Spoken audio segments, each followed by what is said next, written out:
అదే RTV app వార్తల్ని క్షణాల్లో చదివే అవకాశం ఉంటుంది. ఒక న్యూస్ పేపర్, ఒక టెలివిజన్ ఛానల్ మీ చేతుల్లో ఎప్పుడూ ఉంటాయి. తునిలో మున్సిపల్ వైస్ చైర్మన్ ఎన్నికైతే హైటెన్షన్ వాతావరణం అయితే నెలకొందని చెప్పాలి. గత 3 సార్లు వాయిదా పడినటువంటి ఈ మున్సిపల్ వైస్ చైర్మన్ ఎన్నికైతే ఇప్పుడు 4వసారి అయితే జరిగేందుకు అలా పక్కన అయితే భారీ ఎత్తున ఒక పక్కన టీడీపీ వ్యూహాలు పనిచేస్తుంది, అలా మరో పక్కన వైసీపీ కూడా తన వ్యూహంతో ముందుకు వెళ్తున్నటువంటి పరిస్థితి ఉంది. ఈ నేపథ్యంలోనే మొత్తం ఈరోజు తునిలో ఏం జరుగుతుందనేది కూడా ఉత్కంఠ పరిణామాలు అయితే నెలకొన్నాయి. మరో పక్కన వైసీపీ అయితే మాకు బలం ఎక్కువగా ఉంది, ఇప్పటికే 18 మంది కౌన్సిలర్లు అయితే మా స్వాధీనంలో ఉన్నారని ఒక పక్కన చెప్పుకొస్తున్నారు. మరో పక్కన టీడీపీ అయితే ప్రస్తుతం మా దగ్గర 10 మంది ఉన్నప్పటికీ మరో 4-5 టచ్లో ఉన్నారు, అలాగే మెజార్టీ పీపుల్స్ అయితే మాకే ఉన్నారని ఒక పక్కన టీడీపీ చెప్పుకొస్తుంది. ఈ పరిణామంతో ఈ యొక్క వైస్ చైర్మన్ ఎన్నికైతే మున్సిపల్ ఇక్కడ తునిలో అయితే ఉత్కంఠ పరిణామాలు, పక్కన వైసీపీ చలో తునికి అయితే పిలుపునిచ్చినటువంటి పరిస్థితి ఉంది. ఈ నేపథ్యంలోనూ భారీగా వైసీపీ కార్యకర్తలు ఇక్కడ తునికైతే బయలుదేరిన నేపథ్యంలో అక్కడక్కడ పోలీసులు అయితే వాళ్ళనైతే అడ్డుకుంటున్నటువంటి పరిస్థితి ఒక పక్క కనబడుతుంది. ముఖ్యమైన నాయకులు ముద్రగడ పద్మనాభరెడ్డిని కూడా ఇక తుని ఎంటర్ అవుతున్న నేపథ్యంలోనే అక్కడ కూడా అదుపు చేసి ఆపేసినటువంటి పరిస్థితి, వెనక్కి తిరిగి వెళ్ళాలంటూ ఆ పోలీసులు కూడా చెప్పడంతో ఆయన తిరిగి వెళ్ళిపోయారు. మరో పక్కన వంగా గీతా విశ్వనాథ్ కూడా తుని చేరుకున్నారు. ఇక్కడ మున్సిపల్ వైస్ చైర్మన్ ఇక్కడ ఉన్నటువంటి దాడిశెట్టి రాజా, ముఖ్యంగా ఇక్కడ ఉన్నటువంటి 18 మంది కౌన్సిలర్లతో పాటు అలాగే ప్రధానంగా వాళ్ళకి కౌన్సిలర్లను ఎవరు కూడా బయటికి రానికుండా నిర్బంధించారని ఇప్పటికే అతనిపై కూడా 2 సెక్షన్ల కింద కేసులు నమోదు చేసినటువంటి పరిస్థితి ఉంది. అలాగే వీళ్ళందరం కూడా కిడ్నాప్ చేసి ఇక్కడ ఓడిపోతామనే ఇదితోనే వాళ్ళందరినీ కూడా ఒక ఇంట్లో నిర్బంధించారనేది కూడా టీడీపీ వాళ్ళు చెప్తున్నటువంటి వాదన. ఇప్పుడు ప్రధానంగా చూసుకుంటే ఇప్పుడు వైసీపీకి సంబంధించినటువంటి కౌన్సిలర్లు అందరూ కూడా నిన్నటి నుంచి కూడా గత 3 రోజుల నుంచి కూడా గతంలో క్యాంపులు అయితే సురువు చేశారు, క్యాంపు కార్యాలయాలు కూడా చేసినటువంటి పరిస్థితి ఉంది. ఇప్పుడు ప్రస్తుతం ఈ రోజైతే తాజాగా 4వసారి వైస్ చైర్మన్ ఎన్నికైతే భారీ ఎత్తున ఏర్పాట్లు చేశారు.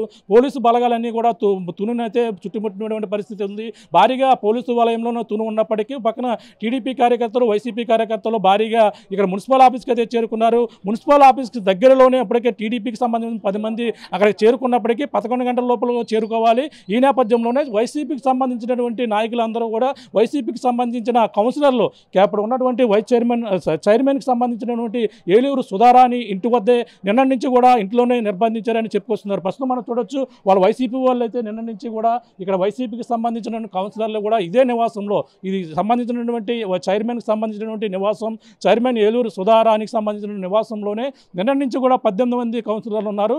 ఇక్కడే ఇదే ప్రాంతంలో నిన్న దాడిశెట్టి రాజాకి అలాగే అక్కడ ఉన్నటువంటి టీడీపీ కార్యకర్తలు కూడా వాగ్వాదం చోటు చేసుకున్న నేపథ్యంలో ఇక్కడే ఉద్రిక్త వాతావరణం నెలకొంది. అలాగే ప్రధానంగా టీడీపీకి సంబంధించిన ప్రతి ఒక్కరు కూడా వైసీపీకి సంబంధించిన కౌన్సిలర్లు కూడా ఇక్కడి నుంచి పక్కగా మనం చూసుకుంటే ఇది చైర్మన్కి సంబంధించిన నివాసం. ఇది మరో పక్కన టీడీపీ చూసుకుంటే మున్సిపల్ ఆఫీస్ సమీపంలోనే ఒక అడుగు డిస్టెన్స్లోనే మనకు ఇక్కడ నుంచి 100 మీటర్ల డిస్టెన్స్లోనే మున్సిపల్ ఆఫీస్ అయితే ఉంది. ఇక్కడి నుంచి ఇక్కడ ఉన్నటువంటి 18 మంది వెళ్ళి హాజరైతే అక్కడ ఉన్నటువంటి కోరం పూర్తయితే మాత్రం చైర్మన్ ఎన్నికైతే వైసీపీకే దక్కుతుందని వాళ్ళందరూ కూడా ఆశాభావం వ్యక్తం చేస్తున్నారు. కానీ ఇక్కడ నుంచి కౌన్సిలర్లు అయితే బయటికి అక్కడికి వెళ్లేందుకు మొత్తం అంతా కూడా పోలీసులు అయితే భారీగా వాళ్ళకి సపోర్ట్ చేస్తూ లోపలికి తీసుకెళ్తారన్నప్పటికీ టీడీపీ కార్యకర్తలు భారీగా అక్కడ చేరుకుని వీళ్ళనైతే ఇక్కడ లోపలికి రాకుండా అడ్డుకునే ప్రయత్నాలు అయితే భారీ ఎత్తున అయితే జరుగుతున్నాయి. ఇక్కడ వైసీపీ కార్యకర్తలు అయితే మనం చూడొచ్చు, వీళ్ళందరూ కూడా వైసీపీకి సంబంధించినటువంటి నాయకులు ఇక్కడ నిన్నటి నుంచి కూడా ఇక్కడే ఉన్నారు. వైసీపీ కౌన్సిలర్లు కూడా ఇదే ప్రాంగణంలో ఉన్నటువంటి పరిస్థితి చూడొచ్చు. ఇక్కడ వైసీపీకి సంబంధించినటువంటి మొత్తం క్యాడర్, టీడీపీకి సంబంధించిన వాళ్ళైతే మున్సిపల్ ఆఫీస్ బయటే భారీ ఎత్తున అయితే చేరుకున్నటువంటి పరిస్థితి ఉంది. ఇక్కడ వైసీపీకి సంబంధించినటువంటి కౌన్సిలర్లు ఇక్కడ ఏదైతే సంబంధించినటువంటి చైర్మన్ సుధారాణి ఇంటి వద్దనే నిన్నటి నుంచి కూడా ఈ యొక్క ప్రాంగణంలోనే ఈ యొక్క ప్రాంతంలోనే ఉన్నటువంటి పరిస్థితి ఉంది. వీళ్ళతో మాట్లాడే ప్రయత్నం చేద్దాం. మనం అయితే టీడీపీ వాళ్ళతో మాట్లాడాం. అక్కడైతే కూడా పరిణామాలు అయితే చూసుకుంటే ఇక్కడ వైసీపీకి సంబంధించిన వాళ్ళందరూ కూడా భారీ ఎత్తున నిన్న నుంచి కూడా ఇక్కడ ఉన్నారు. అంటే వైసీపీ పూర్తిగా బలం మాకే ఉందనేది వీళ్ళు చెప్తున్నటువంటి వాదన. కానీ టీడీపీ టచ్లో వాళ్ళందరూ ఉన్నారు, మాకే మద్దతు లభిస్తుందనేది వాళ్ళైతే టీడీపీ చెప్తున్నటువంటి వెర్షన్ మనకు చూడొచ్చు. వైసీపీకి సంబంధించినటువంటి ముఖ్య నాయకులు అయితే ఇక్కడ ఉన్నటువంటి పరిస్థితి చూడొచ్చు. వైసీపీకి సంబంధించినటువంటి ఇక్కడ నాయకులతో మాట్లాడే ప్రయత్నం అయితే చేద్దాం. అక్కడ భారీ ఎత్తున అయితే ఇక్కడికి నిన్న పోలీసుల వలయంలోనే తుని పట్టణం అంతా ఇక్కడ ఉన్నటువంటి పరిస్థితి ఉంది. కానీ ఇక్కడ సంబంధించినటువంటి నాయకులందరూ కూడా భారీ ఎత్తున ఇక్కడ వైసీపీకి సంబంధించినారో, అలాగే మాజీ మంత్రి ఎవరైతే ఉన్నారో దాడిశెట్టి రాజా కూడా ఇక్కడే ఉన్నటువంటి పరిస్థితి చూడొచ్చు. ఇక్కడ దాడిశెట్టి రాజా ఇక్కడ ఉన్నటువంటి కౌన్సిలర్లతో పాటు ఇక్కడే క్యాంపు ఏర్పాటు చేసి 3 రోజులు బట్టి కూడా ఇక్కడే ఉన్నటువంటి పరిస్థితి ఉంది. ప్రధానంగా వీళ్ళతో మాట్లాడే ప్రయత్నం అయితే చేద్దాం. వీళ్ళందరూ కూడా వైసీపీకి సంబంధించినటువంటి కౌన్సిలర్లు ఇలా మాట్లాడే ప్రయత్నం అయితే చేద్దాం. కూడా వైసీపీకి సంబంధించిన 18 మంది కౌన్సిలర్లు కూడా ఇదే క్యాంప్ కార్యాలయంలో ఉన్నారు. ఇక్కడ వైసీపీకి సంబంధించిన కోఆప్షన్ నెంబర్ అలాగే వైసీపీకి సంబంధించిన నాయకులందరూ మాట్లాడే ప్రయత్నం చేద్దాం. సార్ చెప్పండి, ఏంటి ఈ యొక్క తునిలో ఈ యొక్క మున్సిపల్ వైస్ చైర్మన్ ఎన్నిక మొత్తం రసవత్తంగా మారింది. వైసీపీకి ప్రస్తుతం ఎంత లీడ్లో ఉన్నారు మీరు? ముందుగా వైసీపీకి ఎంత లీడ్ కాదు, మొత్తం 30 వార్డులు కానీ 30 వార్డులు కూడా వైసీపీయే క్యాన్సిల్ చేసుకుంది. అందులో ఒక ఆయనకు ఉద్యోగం వచ్చి రాజీనామా చేస్తే ఒక డెత్ ఉంది. మొత్తం 28 కౌన్సిలర్లు కూడా వైసీపీకి సంబంధించిన వాళ్ళే. అందులో 10 మందిని భయపెట్టి ప్రలోభాలు పెట్టి పోలీసులు ఉపయోగించి వాళ్ళని భయభ్రాంతులు గురి చేసి వాళ్ళు లాక్కుపోవడం జరిగింది, డబ్బులు పెట్టి కొనడం జరిగింది. మా దగ్గర ప్రస్తుతానికి 17 మంది కౌన్సిల్తో చైర్పర్సన్తో మేము ఇక్కడ ఈరోజు ఓటైనా కలితే టీడీపీ పచ్చమూకలు పరిగెట్టించి వాళ్ళని కండలుగా నరికేస్తారేమన్న భయభ్రాంతులతో మహిళలు పరిగెత్తుకుంటూ రావడం కూడా మీరు విజువల్స్లో చూసే ఉండొచ్చు. అలాగే మొన్న 2 సార్లు కూడా కౌన్సిల్ హాల్లోకి మొదటిసారి వెళ్తే కౌన్సిల్ కానీ రౌడీ మూకలు తాగేసి వచ్చి కౌన్సిల్ చైర్లో కూర్చుని ఎలక్షన్లు అడ్డుకోవడం జరిగింది. రెండో రోజు గౌరవ అధికారులందరికీ కూడా చైర్మన్ గారు కౌన్సిలర్ గారు ఈ రౌడీ మూకలు మీరు బయటకు పంపిస్తే మేము వచ్చి స్వేచ్ఛగా ఓటేసుకుంటామని చెప్పడం జరిగింది. కానీ అధికారులు ఏమాత్రం కూడా చర్యలు తీసుకోకుండా పూర్తిగా అధికార పక్షానికి సరెండర్ అయిపోయి పోలీసులను ఉపయోగించి వాళ్ళు ఎలక్షన్ ఖైదు చేసుకుందాం అనుకుంటున్నారు. ఏమి చేద్దాం అనుకున్నా మీరు ఏమి చేసినా కూడా ప్రజాస్వామ్యంలో ప్రజలే న్యాయ నిర్ణేతలు. ఆ ప్రజలు మా వైపు ఉన్నారు. ప్రజలు మా వైపు ఉన్నంతసేపు కూడా న్యాయమే నిలబడద్దని కూడా మీ అందరికీ తెలియజేసుకుంటున్నాను. వాళ్ళకి ఇష్టం లేకుండా మొత్తం 18 మందిని కూడా నిర్బంధించారు. టీడీపీ వాళ్ళు వాళ్ళకి స్వచ్ఛందంగా ఓటు వేసుకుని హక్కు ఇవ్వాలి, ఎందుకు అందులో 2 రోజులు బట్టి నిర్బంధించారని వాళ్ళు చెప్తున్నటువంటి వెర్షన్. ఇప్పుడు నిర్బంధించారు అన్నాక ఈ రోజు మీరు చూడొచ్చు విజువల్స్ మీ దగ్గర ఉన్నాయో లేదో. ఇక్కడ నుంచి 17 మంది కౌన్సిలర్స్ చైర్మన్ గారి అధ్యక్షతన అందరూ బయటకు వచ్చి నడుచుకుంటూ కౌన్సిల్ కమిషనర్ దగ్గరికి అదే మున్సిపాలిటీ దగ్గర వెళ్ళడం జరిగింది. వేలాదిగా వచ్చిన కూటమి నాయకులు వాళ్ళందరి మీద కూడా ఎలా దౌర్జన్యం చేశారో, ఎలా వాళ్ళు పరిగెత్తుకుంటూ వచ్చారో, పాపం ప్రెగ్నెంట్తో ఉన్నారు, ముసలి వాళ్ళు ఉన్నారు, వాళ్ళందరూ ఎలా పరిగెత్తుకుంటూ వచ్చారో మేము నిర్బంధిస్తే వాళ్ళు అటుపక్కే పారిపోతారు కదా, ఇటుపక్క ఎందుకు వస్తారు? మున్సిపల్ ఆఫీస్కి మా ఇంటికి 100 మీటర్లు కూడా దూరం ఉండదు. 100 మీటర్ల దూరం కూడా ఈ పోలీసు వారు భద్రత కల్పించలేదంటే దాన్ని బట్టి వ్యవస్థ ఎలా నడుస్తుందో, గౌరవ కోర్టు వారు ఆదేశాలు ఇచ్చినా కూడా వ్యవస్థను ఎలా బస్సు పట్టిస్తున్నారో మీరే ఆలోచించమని చెప్తున్నాను. దగ్గరుండి తీసుకుని వెళ్తాం, పోలీస్ ప్రొడక్ట్స్ ఇస్తామని చెప్పేసి అని చెప్పినా సరే రావడం లేదని వాళ్ళు చెప్తున్నటువంటి వెర్షన్. పోలీస్ ప్రొడక్షన్తో నాకు తెలిసి ఆయన ఏఎస్పీ గారు అనుకుంటా, ఆయన వచ్చారు, 4 కానిస్టేబుల్ ఎంతమంది వచ్చారు, వాళ్ళ సమక్షంలో కూడా పంపించడం జరిగింది. వాళ్ళని బేఖాతరు చేయకుండా మొత్తం రౌడీ మూకంతా కూడా కౌన్సిల్ మీద పరిగెడితే ప్రాణాలు అరచేతుల్లో పట్టుకుని పరిగెత్తుకుంటూ మళ్ళీ కూడా మా నివాసానికి పూతవేటు 50 మీటర్ల లోపు 100 మీటర్ల లోపు ఉంటుంది, పరిగెత్తుకుంటూ రావడం జరిగింది. మీకు కావాలంటే విజువల్స్ ఉంటే అందులో మీరు చూడవచ్చు. నిజంగా వాళ్ళ దగ్గరే వాళ్ళు మీరు నిర్బంధించామంటే వాళ్ళు మా దగ్గర ఎందుకు పరిగెత్తుకొస్తారు? అటుపక్క వెళ్ళిపోతారు. అక్కడ దాకా వెళ్ళారు కదా, అటుపక్క టీడీపీ వాళ్ళ దగ్గరికి వెళ్ళిపోతారు. క్లియర్గా కనపడుతుంది వాళ్ళు ఎంత మైండ్ గేమ్ అయినా ప్రజలన్నీ గమనిస్తున్నారు. న్యాయం మా పక్కన ఉంది.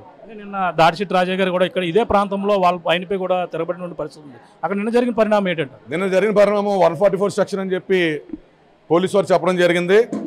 ఎవరైతే అప్పుడు మా ఇంటి దగ్గర గట్టిగా అయితే 3-4 కార్యకర్తలు ఉన్నారు, టీడీపీ రౌడీ మోకలు. మీరు విజువల్స్ అవి కూడా విజువల్స్ ప్రతిదీ సీసీ ఫుటేజ్ విజువల్స్ చూడవచ్చు. మొత్తం వందలాదిగా వేలాదిగా మా ఇంటి మీద పడి ముట్టడించడం జరిగింది. ఆ టైంకి వచ్చిన రాజా గారి మీద కూడా దౌర్జన్యం చేయకపోతే ఆయన నిలువరించడం జరిగింది. ఆయనే కానీ లేకపోతే మా ఇంటి తాళాల బద్దలు కొట్టుకుని వాళ్ళందరినీ కూడా కిడ్నాప్ చేసి పట్టుకెళ్ళిపోయి ఉద్దేశంలోనే వాళ్ళు వచ్చారని నేను మీకు తెలియజేసుకుంటున్నాను. అంటే ప్రజాస్వామ్యం ఎంత బాగా ఉన్నదో చూడండి. వాళ్ళకి ఒక్క కౌన్సిలర్ కూడా లేదు మ్యాండేట్. వాళ్ళకి ప్రజలందరూ వైసీపీకే మ్యాండేట్ ఇచ్చారు.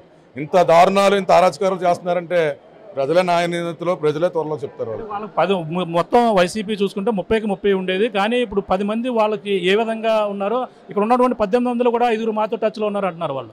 మరి దీన్ని నేను అదే చెప్తున్నాను సార్, 10 మందిని భయపెట్టి ప్రలోభాలు పెట్టి డబ్బు పెట్టి కొన్నారండి. 17 ఒక అమ్మాయికి సిక్కు వల్ల హైదరాబాద్లో ఉండిపోయారు వాళ్ళు. 17 మంది మా దగ్గర ఉన్నారండి. మేము భయపెట్టో బెదిరించో మా దగ్గర ఉంచుకున్నామంటే ఇప్పుడు నడుచుకుంటూ ఎలక్షన్కి వెళ్ళిన వాళ్ళు పరిగెత్తుకుంటూ మళ్ళీ మా ఇంటికి ఎందుకు వస్తారు? ఆ 4 టచ్లో ఉంటే వాళ్ళ దగ్గరికి వెళ్ళిపోతారు కదా. అలాగా మన కంటి ముందు కనపడుతుంది ఎవిడెన్స్, వీడియో ఎవిడెన్స్ కనపడుతుంది. వాళ్ళతో టచ్లో ఉంటే వాళ్ళ దగ్గరికి వెళ్ళిపోతారు కదా. ఇప్పుడు నేను నిర్బంధించాం, స్వేచ్ఛకి ఇప్పుడు బయటికి వెళ్ళారు, పోలీసుల సమక్షంలో వెళ్ళారు, వాళ్ళు అటుపక్క వెళ్ళిపోతారు కదా. మళ్ళీ మా ఇంటికి ఎందుకు వస్తారు మీరు నిర్బంధిస్తే? క్లియర్గా ఇవన్నీ కూడా మీ అందరికీ అర్థమవుతున్నా, మీరు గమనించమని మీడియా వారికి తెలియజేసుకోండి. అంటే వాయిదా పడే అవకాశం ఉందంటారు, మళ్ళీ వాయిదా వేయడానికి ఇదంతా పన్నాగం అంటారు. అంటే యాజ్ పర్ ప్రొసీడింగ్స్ ఎలా ఉంటుంది నాకు తెలిసి 17, 18 గౌరవ కోర్టు వారు కండక్ట్ చేయమని చెప్పారు. 2 రోజులు కూడా దౌర్జన్యం చేసి ఆపేశారు. మరి ఎలక్షన్ కమిషన్ ఏం చెప్పుద్దో. ఇప్పుడు కంటెంట్ ఆఫ్ కోర్టు కూడా హైకోర్టు నుంచి మన గౌరవ కలెక్టర్ గారికి, ఎస్పీ గారికి, ఎలక్షన్ కమిషన్కి కూడా నోటీసులు సర్వ్ అయినాయి. మరి ఉన్నతాధికారులు ఎలక్షన్ కమిషన్ ఏం చేస్తుందో ఉత్తర్వులు వచ్చేదాకా వేచి చూడాలి. చూస్తున్నాం. ఇది పరిస్థితి. వైసీపీకి సంబంధించిన వాళ్ళందరూ కూడా ఒకటే చెప్పుకొస్తున్నారు. అలాగే వైసీపీకి సంబంధించినటువంటి చైర్మన్ భర్త ఎవరైతే ఉన్నారో, సుధారాణి బాలు ఎవరైతే ఉన్నారో, ఆయన అయితే మాట్లాడినటువంటి పరిస్థితి ఉంది. ఇక్కడ నుంచి 100 మీటర్ల డిస్టెన్స్ నుండి మున్సిపల్ ఆఫీస్కి వెళ్తే ఉద్దేశపూర్వకంగా వాళ్ళందరూ కూడా అడ్డుకున్నారు. ఇలా ఉన్నటువంటి కౌన్సిలర్లు వెళ్లే ప్రయత్నం అయితే చేసినప్పటికీ భారీ ఎత్తున టీడీపీ మోకలందరూ కూడా వచ్చి వాళ్ళంతా అడ్డుకుని బెదిరించే ప్రయత్నం అయితే చేయడంతో వాళ్ళందరూ కూడా భయపడి వాళ్ళందరూ కూడా ప్రాణాలతో ఇక్కడంతా కూడా ఇక్కడికి చేరుకున్నటువంటి పరిస్థితి ఉంది. నిన్న నుంచి కూడా ఇదే పరిణామం అయితే నెలకొంది. పూర్తిగా పోలీసులు అయితే వాళ్ళకి మద్దతు తెలుపుతున్నారు అనేది కూడా వైసీపీ వాళ్ళు చెప్తున్నటువంటి వాదన. దీంతో మనం చూసుకుంటే ఈ యొక్క 3 సార్లు అయితే వాయిదా పడినటువంటి మున్సిపల్ వైస్ చైర్మన్ ఎన్నికైతే ఇప్పుడు 4వసారి ఏ విధమైనటువంటి నిర్ణయం తీసుకుంటారు. ఇప్పుడు అధికారులు అయితే ఇప్పుడు వాళ్ళ పోలీసులు అయితే ప్రొటెక్షన్ ఇచ్చి తీసుకువెళ్తున్నా సరే అక్కడ వచ్చి టీడీపీ నాయకులు మొత్తం టీడీపీ కార్యకర్తలు భారీగా వచ్చి అడ్డుకునే ప్రయత్నం అయితే చేసినప్పటికీ పోలీసులు అయితే చెల్లాచెదరగా చేసినటువంటి పరిస్థితి అయితే ప్రధానంగా ఉంది. ఈ నేపథ్యంలో ఇప్పుడు తుని వైస్ చైర్మన్ ఎన్నిక ఏం జరుగుతుందనేది కూడా రాష్ట్ర వ్యాప్తంగా ఉమ్మడి తూర్పుగోదావరి జిల్లాలోనే ఇప్పటికే చలో తుని వైసీపీ అయితే పిలుపునిచ్చింది. వైసీపీ నాయకులు అయితే అక్కడక్కడ అడ్డుకుంటున్నటువంటి పరిస్థితి. కేవలం ఇప్పుడు తునిలో వైసీపీ వైస్ చైర్మన్ సంబంధించిన ఎన్నిక ఏ విధంగా జరుగుతుంది, పూర్తిగా బలం మాకు 18 మంది బలం మాకు ఉంది, 10 మంది వాళ్ళందరూ కూడా బెదిరించి వాళ్ళందరూ కూడా 10 మంది లాక్కున్నారు, మరొక 4 అయితే టచ్లో ఉన్నారని వాళ్ళ ఉద్దేశపూర్వకంగా చెప్తున్నారు. కానీ పూర్తి బలం మాకే ఉంది, మాకే కైవసం అవుతుందనే ఉద్దేశంతోనే కావాలని దీన్ని వాయిదా వేసే పరిస్థితి అయితే ప్రధానంగా టీడీపీ ఈ విధంగా అధికారంలో ఉండి ఈ విధంగా చేస్తుందనేది వైసీపీ వాళ్ళు చెప్తున్నటువంటి వాదనగా చెప్పాలి. ఇది కూడా ఉన్న తాజా పరిస్థితి. మరిన్ని వీడియోస్ కోసం ఛానల్ ని సబ్స్క్రైబ్ చేయండి. లేటెస్ట్ అప్డేట్స్ కోసం వాట్సాప్ ఛానల్ ని ఫాలో అవ్వండి. ఆ లింక్ డిస్క్రిప్షన్ లో ఉంది.